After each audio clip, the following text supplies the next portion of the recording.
దాదాపు మీరు చూడొచ్చు నా ఫోన్లు ఇప్పుడు మీకు చూపిస్తా. ఒక 500 మంది తోని ఫోన్లు చేపిస్తా ఉన్నారు. ఏమని బెదిరిస్తా ఉన్నారు ఫోన్లు చేసి. ఇవన్నీ మిస్డ్ కాల్ చూడొచ్చు. ఇగో ఇప్పుడు కూడా గదే ఫోన్ కాల్ ఉంటాయి. మీరు చూడరు ఇవన్నీ ఫోన్లు గవే. ఫోన్లు చేపిస్తా ఉన్నాడు. చిన్న పిల్లగాడు చేపించినాడు. దీనికి ఎవడో భయపడతాడు అన్నట్టు. విజయన్న నేను నిన్ను అడుగుతా ఉన్నాను. నిన్ను సవాల్ ఎవడు విసిరమన్నాడు? ఎవడన్నా రైతులు అడిగిందా నిన్ను? మేము అడిగినామా నీ సవాల్ విసిరమని? సవాల్ నువ్వే విసిరినావు. నీ సవాల్ని మేము స్వీకరించినాం.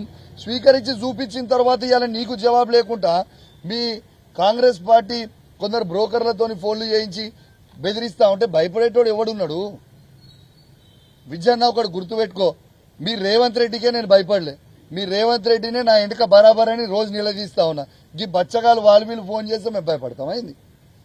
ఒక్కసారి మీరు ఆలోచన చేయండి విజయన్న గారు. ఇట్లాంటి చిల్లర పనులు బంద్ చేయరి. అదే మేము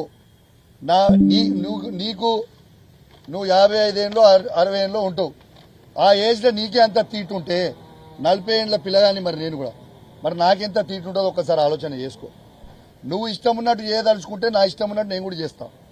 రేపు నువ్వు ఇదే విధంగా మీరు కంటిన్యూ అయితే రేపు మా బీఆర్ఎస్ పార్టీకి మేము కూడా కాల్ ఇచ్చి మా హుజరాబాద్ నియోజకవర్గం నుంచి కావచ్చు, మీ పెద్దపల్లి నియోజకవర్గం నుంచి కావచ్చు, యావత్ తెలంగాణ నుంచి కావచ్చు, మా బీఆర్ఎస్ పార్టీ నాయకులు అందరూ కూడా ఫోన్ చేసి ఎప్పుడు రాజీనామా చేస్తున్నావు అని మేము అడిగిపించే పరిస్థితి తీసుకొచ్చుకోకు.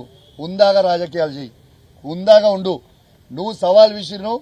నిన్ను ఎక్కడ కూడా నేను పర్సనల్గా విమర్శించలేదు, పర్సనల్గా మాట్లాడలేదు.